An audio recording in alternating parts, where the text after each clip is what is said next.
lunchtime keynote. And just to give you a little background, I know we have 15 state broadband offices here, which is a great accomplishment, but I wanted to actually have an in-depth conversation about one state and how they're going to use BEAD money.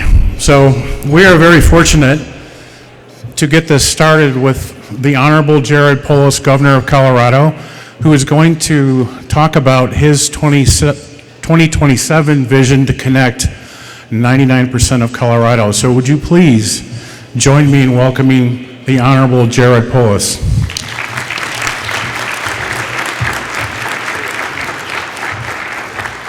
Thank you, Jeffrey. I want to welcome all of you to the great state of Colorado. I hope that while you're here, you have a chance to explore our great outdoors, our mountains, our culture, our restaurants, and hopefully you'll be able to bring back some great stories about your time here in your state. I'm particularly glad to see this gathering of experts here for reliable broadband at an exciting time. And I understand you've met in prior years, but I don't think any year as exciting, as promising as this one because of the tremendous opportunity we have with the federal resources across the states to really finally make a big difference in making sure that everybody, no matter where they live, is connected. Well, of course, like in many states, vast majority of Coloradans have affordable high-speed internet access. There's about 190,000 Colorado homes and businesses with very limited, low speed, no access, and that's particularly a challenge in many of our rural communities. And of course, as somebody who wants to focus on the success of our entire state, that's not acceptable that any community is left behind. No one in today's world should be left in the dark when it comes to broadband access, so important for economic competitiveness, for quality of life, for education, for business, for so many aspects of what people need to thrive and support themselves in today's world.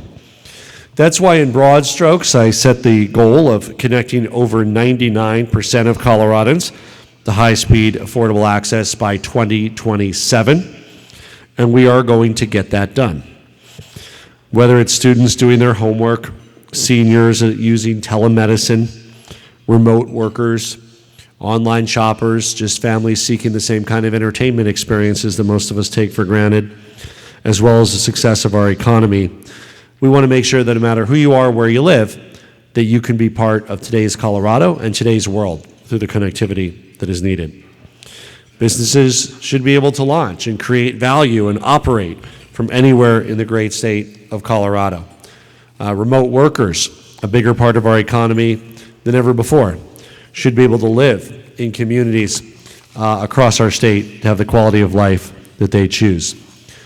Remote work options are a big part of being an employer of choice, and as more businesses face hiring challenges, remote work is an excellent way to attract and retain talent. And that's something we need to do in this day and age. Right now in Colorado, there's more than 2 job openings for every unemployed Coloradan. And part of harnessing the great talent of our state includes creating access, no matter where you live, to good jobs, and more training opportunities and diverse work opportunities by utilizing broadband access. I'm proud to say we've made a lot of progress to date. We've signed legislation investing resources in middle and last mile broadband, digital inclusion grant program that increases broadband access speeds and reliability for Indian tribes and nations, the interconnectivity grant program with funding to local governments for projects focused on regional broadband infrastructure needs, and the broadband stimulus grant program for the deployment of broadband services in unserved areas of the state. We've enrolled more than 40,000 households in the Affordable Connectivity Program that saves families money, primarily in urban areas where income can be a gap rather than technology to ensure that people have access. And now, of course, I'm sure a big topic here, with the historic BEAD funding coming into Colorado, over $800 million, we expect to be able to reach our goals even sooner. And Colorado is receiving $826 million of BEAD funding. We're grateful to Senator Hickenlooper, who you'll hear from, Senator Bennett, the congressional delegation, President Biden, as part of the American Rescue Plan Act capital projects funds. And with this funding, we will be incentivizing providers to build fiber in higher cost areas with match programs. We'll prioritize funding to optimize fiber deployment. This is a once-in-a-lifetime opportunity for Colorado, for our nation.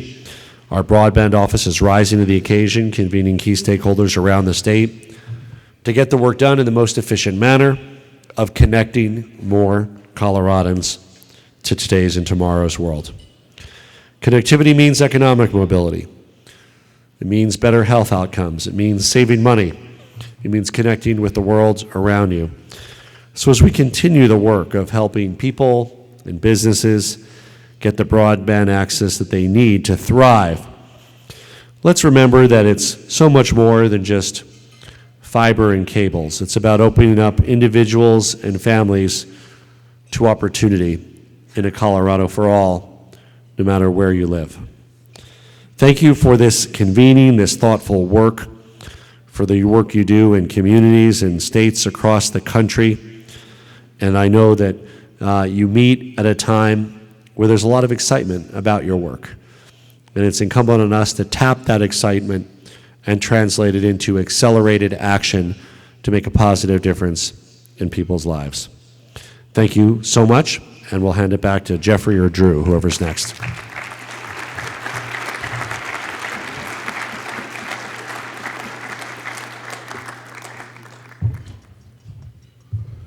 Thank you, Governor. Okay, so now for part two, where we're going to take a deeper dive look into the state of Colorado and how they're going to help the governor reach his vision for 2027. So please join me in welcoming to the stage Mr. Drew Clark.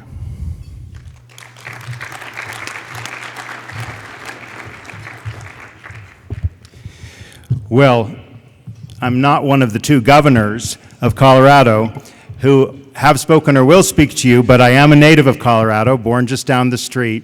Very happy to be here. My name is Drew Clark. I'm editor and publisher of Broadband Breakfast, and here to introduce our luncheon keynote, who will be followed by a fireside chat with the state broadband officer. First, we will hear from Senator John Hickenlooper. Senator Hickenlooper took an unconventional path to the public office. He was a geologist, which are very important in the state of Colorado. And eventually, after being mayor, he became governor, and now, of course, is the U.S. Senator from the state of Colorado. He also was a candidate for president, and I learned a little bit about Senator Hickenlooper following those early debates. And I'm very, very excited to welcome Senator Hickenlooper to join us and give some keynote remarks, to be followed by a Q&A with myself and Brandy Reitter. So come on up, Senator Hickenlooper.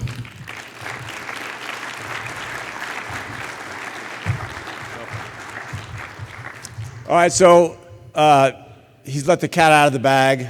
We did only get to 2% in the presidential campaign, but there were 22 people running. Let's have a broader perspective on that whole issue. Thank you, Drew. Thank you all for being here. I'm going to be brief. I think the roundtable with Brandy Reitter will be probably more useful to you. I want to first say that what you're all doing is state of the art, and I use the term to include not just the economic benefits and the jobs, but the quality of life that the governor alluded to and talked about. Governor Polis comes from tech. It's where he was an entrepreneur, even as he was still finishing his college degree. And like few elected officials in the country, he understands it on a visceral level. It's his native element. And it was a great feeling when he came in after me. Being governor is a great job. I have been demoted in a way. But it's great to have the person who comes in after you to be every bit as good and in many ways better than you are, because then you get to see things done that started out well, making sure that they are completed and finished on, not just on time and on budget, but they reach their potential. Broadband's a classic example of this. I got to work on the bipartisan infrastructure bill. We had the recognition, the understanding in the Senate that we needed to go big, both to revitalize the economy after the pandemic, but also to build the foundation for the next generation, the next wave of our economy. And we're not talking just about things like artificial intelligence or quantum computing, all the technological breakthroughs that are all around us, but about trying to reorganize our economy so that it does include manufacturing, does include the entire spectrum of an economy. The bipartisan infrastructure bill had $65 billion in it specifically for broadband, and that money was allocated through the whole arc of the economy. We knew doing that we wanted to put states in control. We wanted to give governors and their state legislature who really know where the priorities are. We wanted to make sure they had they were in the driver's seat. And as Jared Polis said just moments ago, they're going to get to 99%, which I think is going to get very close to 100% by the end of 2027. That's ambitious, and that's what needed to happen. That's why we put things like the bipartisan infrastructure bill together and looked at some of the barriers that we were facing. Obviously, the supply chain issues, the rip and replace issues around some of the risky Chinese manufactured networks. Huawei comes to example. Making sure that we have enough fiber optic cables and routers and antennas to build our broadband projects without massive delays because of the supply chain. It's why we worked on the Network Equipment Transparency, or NET. I have a hard time with all the acronyms. You guys are probably more adept. But to how to really keep on top of these supply chain issues, I'm sure many of you saw last week. I actually missed it until this morning. But Nokia is now moving manufacturer for, I think it was 4 of their components. We should give them a hand for coming back to the United States.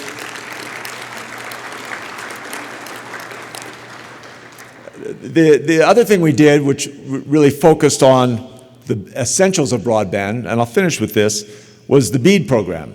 And let's get it right, broadband, equity, access, deployment. How many of you knew deployment was the D? Yeah, one hand comes up. That's what I thought. We say the same thing about energy. It has to be universal. Access has to be total. It's got to be high quality, and it's got to be affordable. And the same is true of broadband. How do we make sure everyone gets it for the reasons that I won't reiterate all the points the governor made about telemedicine and employment and recreation. We also focused within BEAD on making sure there was money there for the new generation of workers, and not just the jobs that are requiring college degrees, but all those jobs, the vast majority of those jobs, which need training but not necessarily a college degree. So we've pushed a bunch of money in that direction around apprenticeships and experiential learning, make sure kids, even while they're still in high school, can start preparing for these kinds of jobs. Want to make sure that we get everyone on deck working unified to help get to this universal, high-quality, reliable, and affordable approach to broadband. I know that's why you're all here. The one thing I guess this would be my really final comment, is we have a huge strategic advantage over some of our rivals. China is the one that immediately comes to mind, but there are other rivals that don't enjoy the freedoms and collaboration that we do. And that is such a powerful tool if we use it wisely. And that was a big part of why we did the Inflation Reduction Act, the bipartisan infrastructure bill. We wanted to put enough resources into our community that we could accelerate the innovation and transferal and improvement of ideas. That is what has made this country the great country that it is. And I think we're seeing the beginnings of that, and I think I see that with all of you here. That's exactly what you're all doing. So We'll turn this over to Brandy and Drew and onward and upward. Thank you all for being here.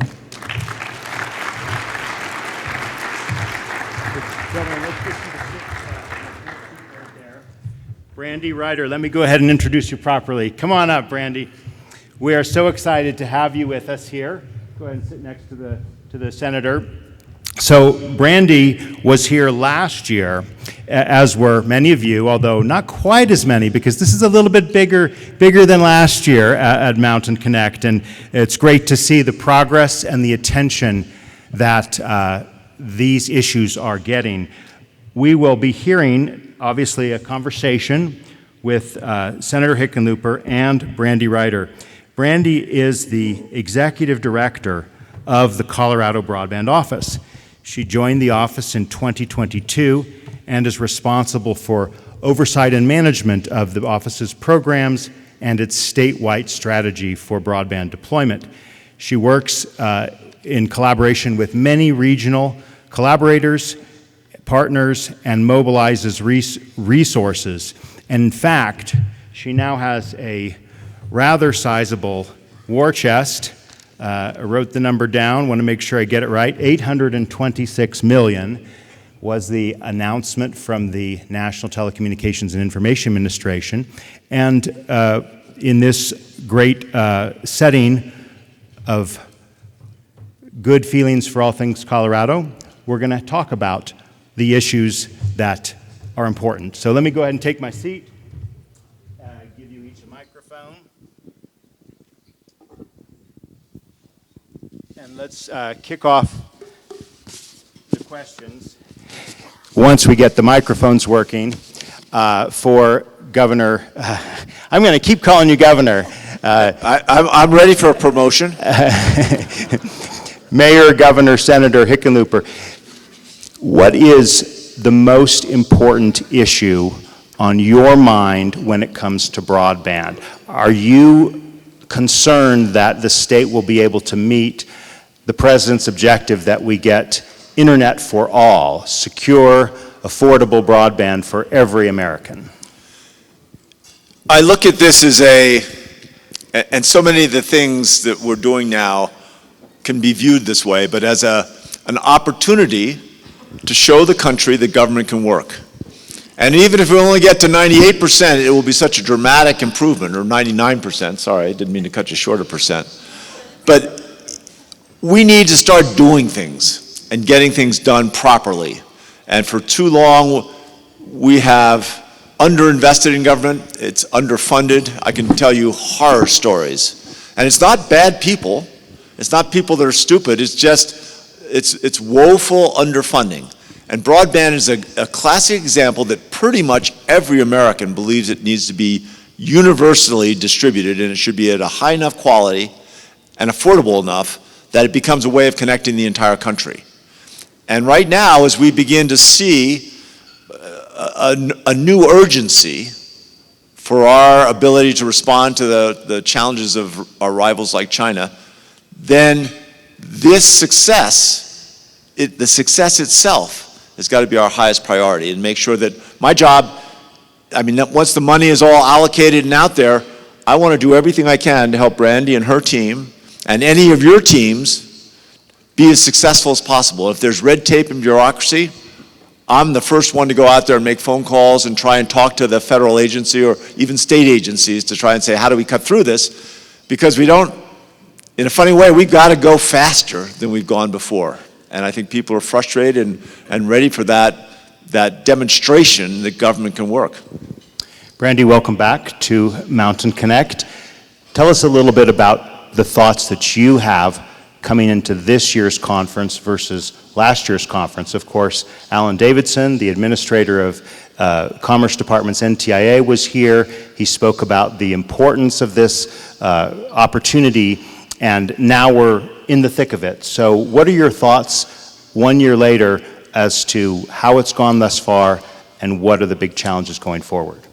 Yeah, so, you know, first of all, it's great to be here, and I just want to say thank you, Senator Hickenlooper, for your support, and Governor Polis. I think, you know, for us as a broadband office, having really solid support from for our state leadership and really being thought leaders in broadband has really helped me in my role.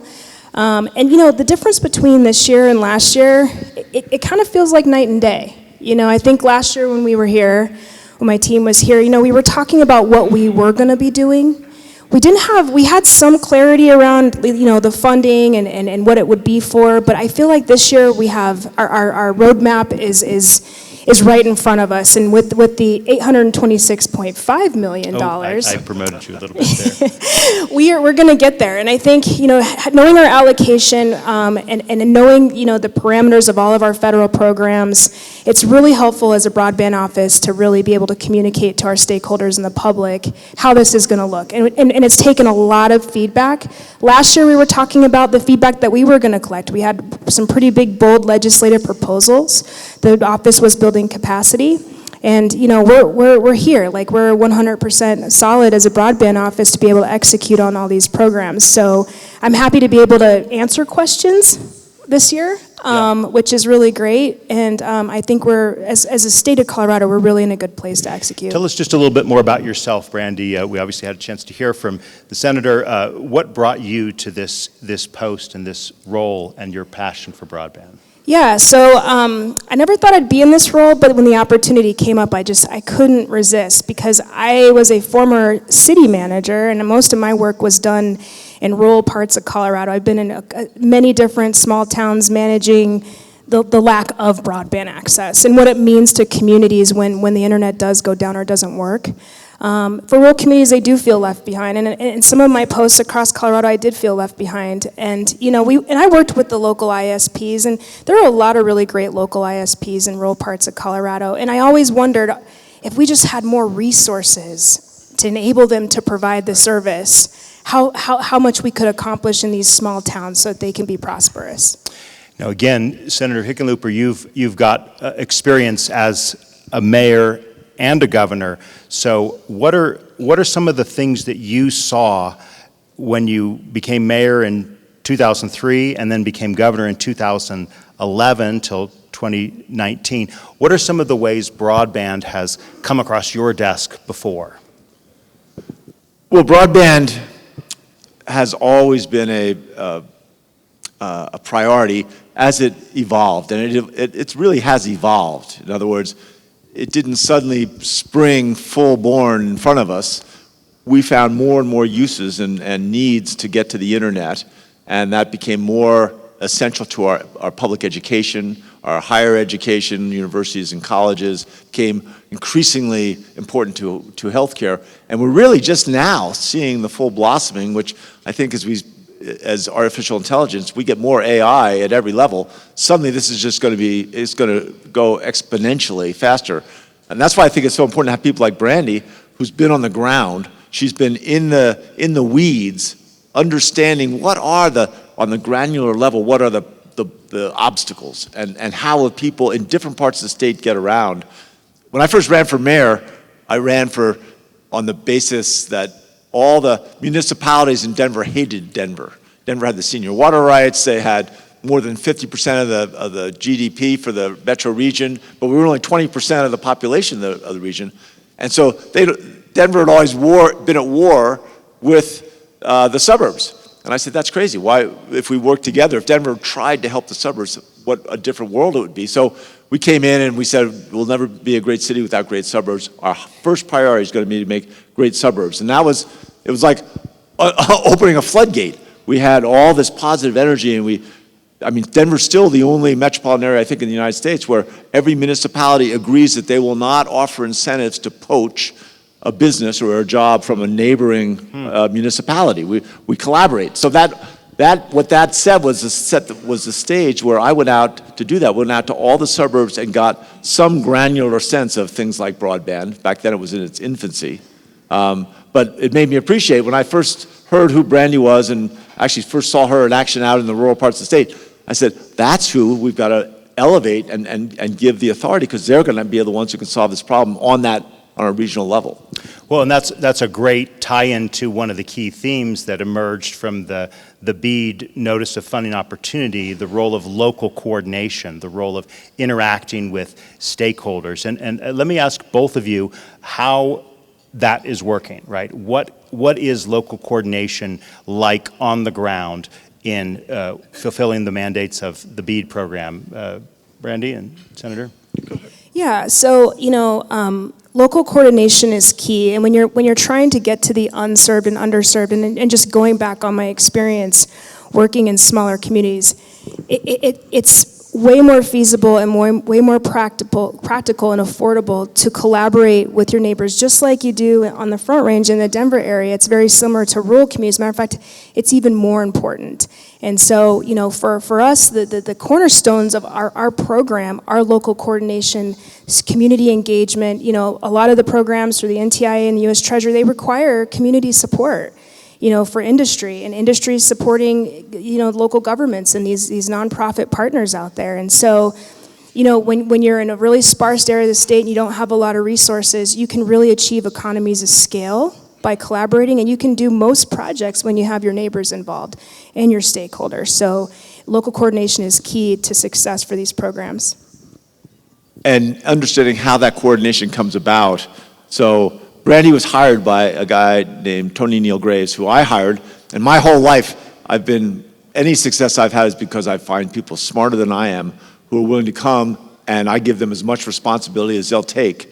And Tony is the one who really first found Brandy and said, oh my God, look, she's not just working for her community, she's the one who's facilitating with everyone around her.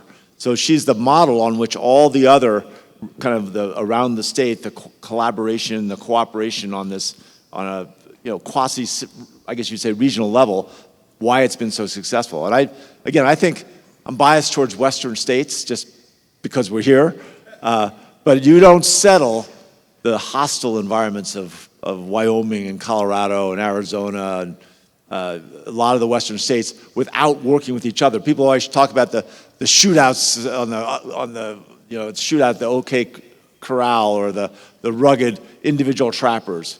That's all baloney, right? There are, I think, 7 documented shootouts on main streets in the West. There were, those trappers always went out in groups of 15 or 20. They all had different work they did. Yeah. We succeeded because there were literally thousands of barn raisings where everybody came together and worked together, and that's what Brandy represents. That's great. We've got a good long time here together, but I want to make sure as an announcement, we will be taking questions from the app. I'll start to look at my phone for them in about 10 minutes or so, and we'll go all the way up to 1:30.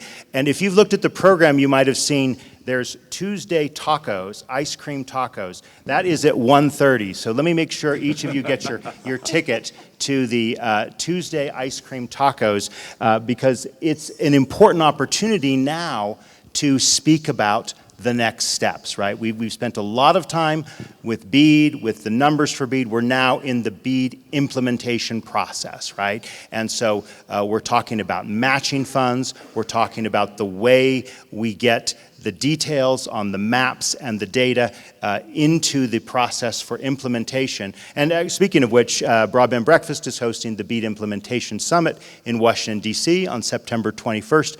We'll be building on a lot of these themes that have emerged since the June announcement by NTIA. Now, let's talk for a moment about maps and challenges. Now, when I was here last year at Mountain Connect, I heard Phil Weiser, a college friend of mine from Swarthmore College, he spoke about the vital role of maps and challenges. And he actually said, we need to make sure we're doing as much as possible to get the highest allocation. Could you speak just a little bit about the map process and the challenges thus far, Brandy, and what you see as the next steps in the state challenge process? Yeah, so data is really important when you're making really big money decisions. And, our broadband office has been doing mapping for over a decade. And so, we had a really good foundation going into the FCC challenge process. We just launched our brand new mapping hub, which gives us the ability to look at data at a very granular level. And so, we have a lot of tools in place to help support us through these decision-making processes, and we went through the challenge process, most of our challenges were accepted by the FCC. We submitted around 13,000 location challenges and 1,500 availability challenges. While that seems like a little bit of a lower number, it really wasn't when you look at all the challenges that were accepted. And then we launched this really huge statewide data collection campaign. So we reached out to all of our stakeholders, and we had really great stakeholder relationships ahead of all the broadband programs. We've been out in the field for most summers talking with stakeholders, and so we really leaned on our network to help us with the challenges. And because we did that, the FCC was able to add over 40,000 locations to our map. The mapping piece is an iterative process. They're always changing, but we look at our data twice a year in the CBO, the Colorado Broadband Office, to make sure we're accurate. Now, accuracy, we lean on our stakeholders as well. So, if you're challenging the FCC, you're challenging our maps as well. And our data team is very responsive in working with stakeholders to identify, who has service and who doesn't. And we have a really good idea of where our unserved and underserved communities are. So we've been doing a lot of that data collection for many years, and we'll continue to do it because, locations will always come online. Locations will fall off, but I think we're ahead of the ball as far as data collection and mapping. Do you want to add anything on mapping? I'm going to follow up with another question for Brandy about where we go forward on maps. Well, I just say even more loudly how important it is, and that too many states haven't put in the time and effort, and they're getting shortchanged by not having the data. And I think that's something that we failed at 10, 15 years ago. We were not on top of that the way we should have, and we worked very hard to get where we are, and always happy to hear how far we've come. Well, you and Tony really set us up for success. I knew I'd get that compliment if I played my cards right. Now, you have some important deadlines coming up, Brandy. One is the 5-year plan. The other is the initial proposal, Volume 1. Could you just elaborate on what these are and when we can expect them from Colorado? Yeah, so the 5-year action plan for us, one of the things I'm really happy about, and this was really, credit to Governor Polis's leadership last year, is we developed a 5-year plan already, so a lot of the information we needed to inform the 5-year action plan was already there. Okay. And so we're going to publish that on our website on Monday, the 5-year action plan. And basically what that is, it's a 5-year strategic plan for how the state's going to handle their broadband initiatives, especially as it relates to the NTIA and the BEAD program, but also other programs that the state has. I mean, we've been doing broadband grants for many, many years, over a decade, so this isn't a new shoe for us. It's a continuation and an update of our 5-year plan, and so we're really pleased to present that to our audiences and our stakeholders on Monday. And then the initial proposal, we are almost done with Volume 1. The NTIA broke it up into 2 volumes, which has been pretty good. It's a good, helps manages the work a little bit and feedback process. But for the Volume 1 initial proposal, we are following, the model template process that the NTIA rolled out.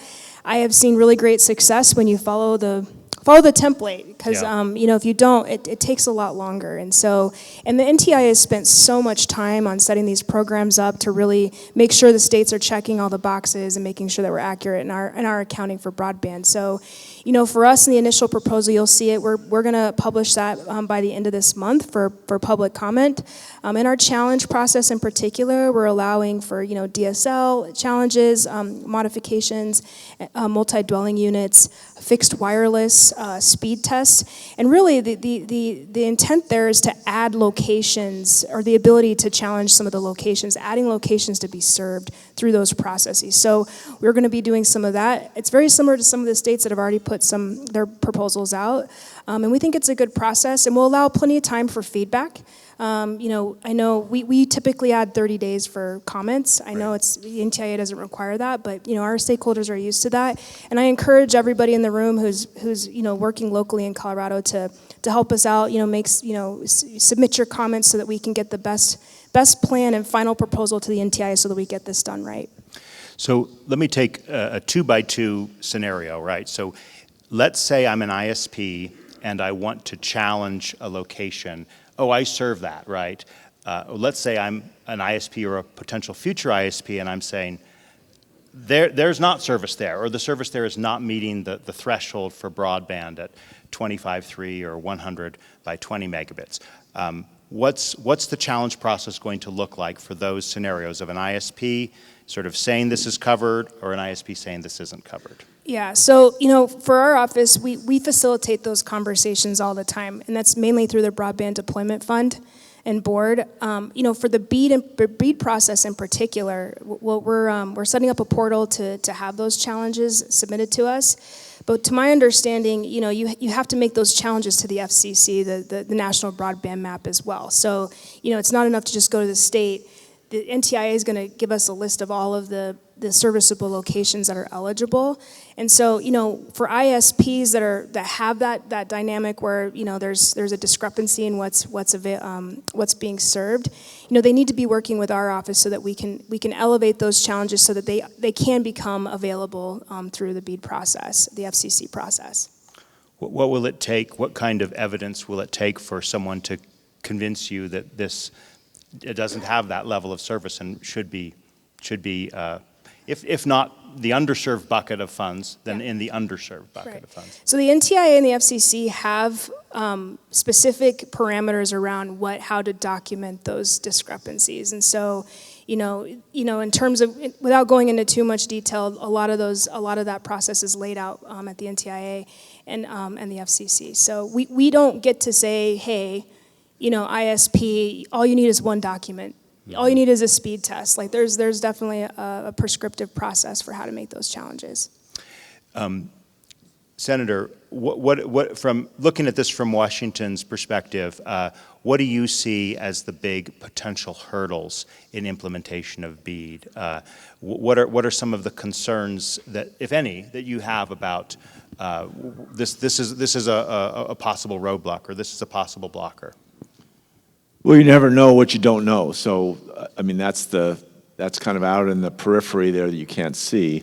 I don't see any big obstacles. I feel that we have historically underfunded broadband deployment to get to universal broadband. That is not the case now. I think this is sufficient funding. It's going to be very close to the right. Lord knows we spent enough time working on it. And I think I really can't wait until 26, 27, 28, when we begin to see as a country that we're going to achieve this. Because I think it's going to be it's a milestone that we haven't digested yet.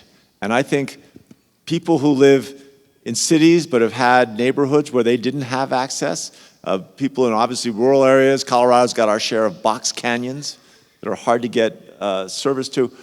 As people begin to realize that everyone's connected, it's going to create a sense of pride and accomplishment that this country hasn't had in a long time. It's not quite the same as having someone set foot on the moon, but it's a pretty big damn deal. So we have a boatload of questions. Thank you for raising them. I'm going to try to capture them and encapsulate them.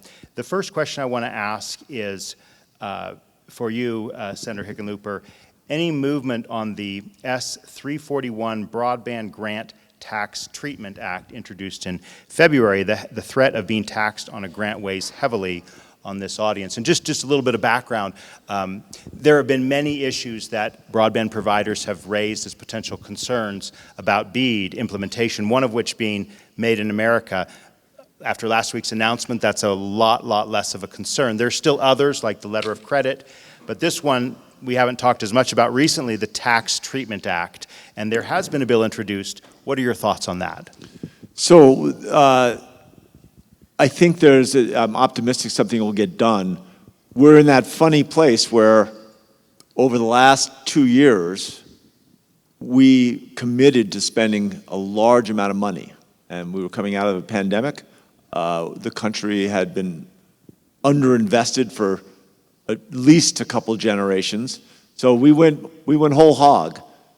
As we adjust the way those bills were written and try to accelerate the transformation and make sure that whoever the vendor is, make sure that they get full benefit as intended, there are going to be a group of bean counters in Washington now that are going to be a little more assiduous than they were in the past. So I can't be too optimistic, but I think the Senate understands that this is part of the whole deal. Right. And even the most fiscally moderate Democrats, Joe Manchin's a good example. And just for a record, we would never have gotten this done. I think it's worth giving a couple plugs for Joe Manchin and Kyrsten Sinema. They're two people, at least on the Democrat side, they were Republicans as well, but those guys are the ones who really sold it to both sides of the Senate. Well, let's just speak a minute about that or two. The bipartisan infrastructure bill, the Infrastructure Investment and Jobs Act, passed on a, I think, 66-33 margin, if I'm remembering correctly. I think it was 68 or 69. Okay, well, Who's quibbling? you might have got me there. So how did that come to be? What role did you play, Senator, in kind of convincing some of your colleagues this is an important thing to do? So I arrived after the election in 2020. That following Sunday, my wife and I flew into D.C. and we met Mark Kelly, and we were both invited to go have pizza and beer on Joe Manchin's alleged yacht. Now, this is a boat that was built in 1978. He bought it at a repo sale for $300,000 10 years ago. It's not a yacht, but he grilled us on whether Mark Kelly and myself would be sufficiently bipartisan to do something big around infrastructure, and we passed.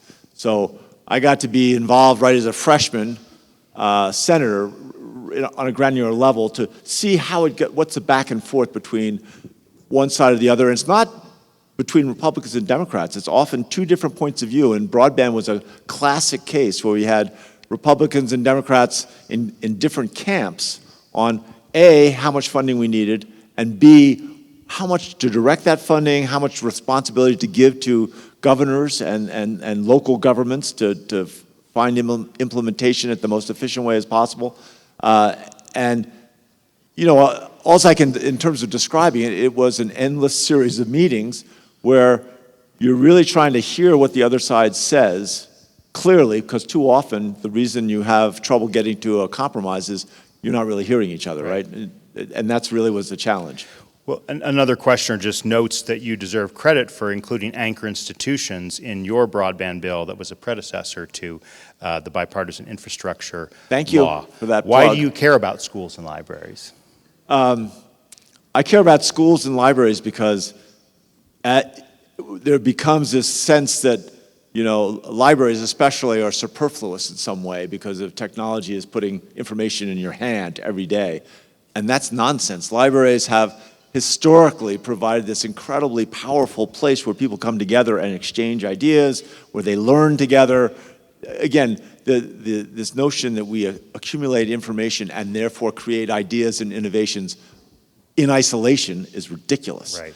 And libraries are a crucial part, especially in smaller communities. And then schools, I mean, I lie awake at night worrying about the third grade literacy rate right now after the pandemic. I look at how many kids now understand percentages and fractions in sixth grade, and it's taken a huge dip. And this is just at a time where we need all hands on deck. We need every person in this country working towards understanding technology in whatever way is best for them so we can address things like quantum computing and make sure that we win that race. Mm-hmm. For you, Brandy, how are anchor institutions treated in your interim proposal? Yeah, so we're going to take the model language from the NTA on their definition of community anchor institutions as part of our initial proposal. And recognizing that each state is unique and has unique needs, we're also going to add two additional categories or definitions for community anchors, and that's adding correctional facilities as well as government buildings, government facilities. And the reason why we did that is because, in the spirit of making sure that we serve marginalized populations or communities that are unrepresented, we wanted to make sure those two classifications were there because they do serve vulnerable populations, and so that was something that was a feedback that we received from our stakeholders, and so we think it's important. You mentioned that every state is different, and that is one of the things that's unique about the BEAD program is that although there's a framework set by the NTIA, each state has some degree of flexibility. For both of you, how do smaller local ISPs differentiate and best position themselves from the larger players to win BEAD grants? Brandy, what are your thoughts on that? Well, I think, when you look at the demographic of Colorado and where our unserved and underserved populations exist, most of that is going to be in areas where rural ISPs exist. And so, and there's just like smaller governments have capacity issues, I know smaller ISPs do, especially in rural parts of Colorado. And so, there's resources for that. We try to, do a lot of heavy lifting and handholding through the process for our smaller businesses. And so, we hold office hours, we make our staff available, and we also have another program that we offer at the state. It's called our Technical Assistance Program. And so that's not just for local government. Matter of fact, the majority of the folks that we help through our Technical Assistance Program are ISPs, and they tend to be a lot smaller, and so, or medium size as well. But just where we're targeting the funds for BEAD, a majority of that money is probably going to the smaller to medium-sized ISPs because that's where they have service already. That's where they kind of have a footprint. And so we offer all kinds of technical assistance for ISPs as well. Senator, this may be unfair to ask you this technical question, but would you be disappointed if most of the money in Colorado went to wireless as opposed to fiber projects, or would you regard that as a positive sign because it means we're getting some of those super rural areas? I'm agnostic, and I really do rely on the process that Brandy and her team have created and are modifying to what are the best answers. Yeah. Because, I don't know what, some of these massive satellite constellations are going to be able to deliver in terms of have capacity and availability into some of these box canyons that are very hard even for wireless to get to properly. And, I think the big challenge here, and I think Brandy said it perfectly, is to reach out to those people that are in the communities already and know what's worked, what hasn't worked, what they've tried, try to hear that, and then make sure everybody's at the table to say, all right, let's keep going. We're not done yet. Brandy, same question for you, but I'm going to throw in a new twist. Have you given thought to the extremely high cost threshold for Colorado?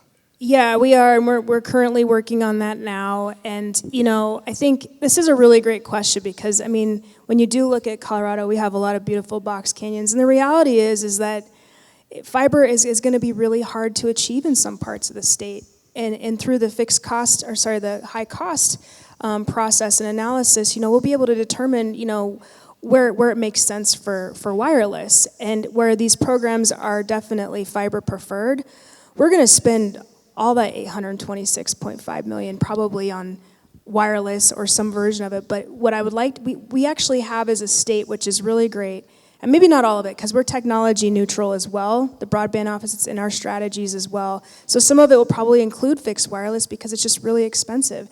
We also have, our broadband deployment fund. We have a state program that funds a lot of wireless technology. Matter of fact, most of the applicants that receive funding through our broadband deployment fund are fixed wireless operators. And so, with BEAD, the high cost allocation will determine where we spend some of that money for fixed wireless, but they are absolutely part of the equation. And when I was working in rural Colorado, most of our operators, most of our ISPs were fixed wireless, and they serve those communities.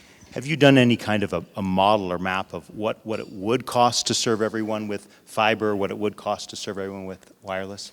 We're still working on that. I do know that the NTIA, their high cost allocation for the state of Colorado is around $170 million. That was what we were allocated, recognizing that we're a very expensive state, which is really generous. For us, it's probably a lot more. If I'm being candid, it's a lot of money. So, we're still working on that allocation, and we'll make it part of our initial proposals that our stakeholders will see. But fixed wireless is absolutely part of the equation for Colorado. I asked the senator about the the taxing broadband grants. Do you have any opinion on that, but also on the letter of credit? And there's a lot of issues, and there's even a new coalition sort of trying to get this changed.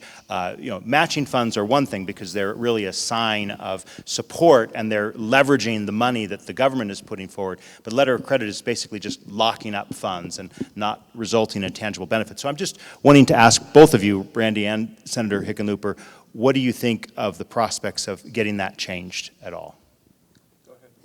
For the letter of credit, actually, when we listen to our stakeholders, especially the smaller, medium-sized companies, and even the local government consortiums, because we have a couple of regional networks that are looking to apply for funding, the letter of credit is definitely an issue for them. And we have, working with Senator Hickenlooper and Bennett, we have expressed, Colorado's expressed its desire to look at that.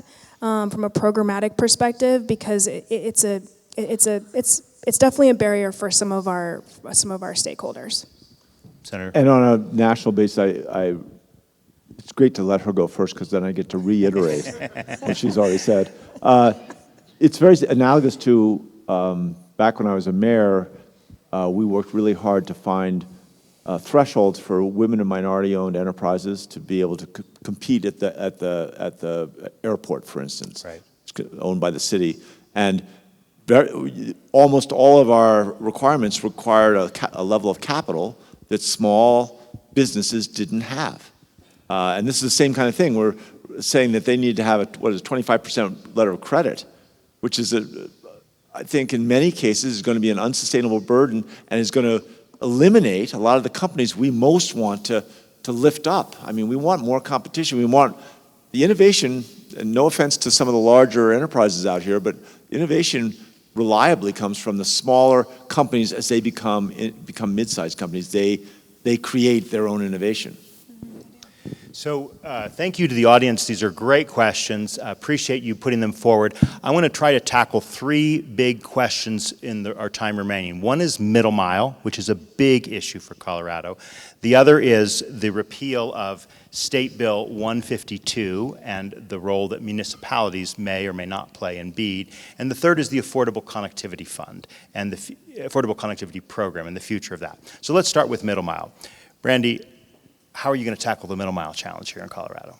Yeah, I think next to, labor shortages and maybe some supply chain issues that we're going to have, middle mile is a huge problem for the state of Colorado. When you look at it, and I have some numbers, but when you look at the Colorado Department of Transportation, there's a lot of really great networks that are riding on their middle mile infrastructure, and they're successful, but we have over 500 plus miles of missing infrastructure, middle mile infrastructure in our state. And that's expensive. Matter of fact, the state of Colorado submitted, an application to the NTIA for the middle mile program for $120 million, and that didn't even cover every part of the state. There is literally, these are great last mile solutions, these programs, but our last mile in our state has no middle mile to connect to. And there's not a lot of redundancy. And so as a state, we're going to have to take it on ourselves and figure out creative solutions working with our agencies, CDOT, the governor's office, as well as our stakeholders to figure out how we fund and solve for this problem because it's a real issue for us. Can you prioritize BEAD applications that include middle mile components? Yeah, we can certainly do that. I think from, the NTIA's perspective, middle mile has to connect last mile. So we can't just build middle mile out and have it not connect to last mile. When we surveyed our stakeholders last year, we had about 15 applications or letters of interest to leverage the state middle mile.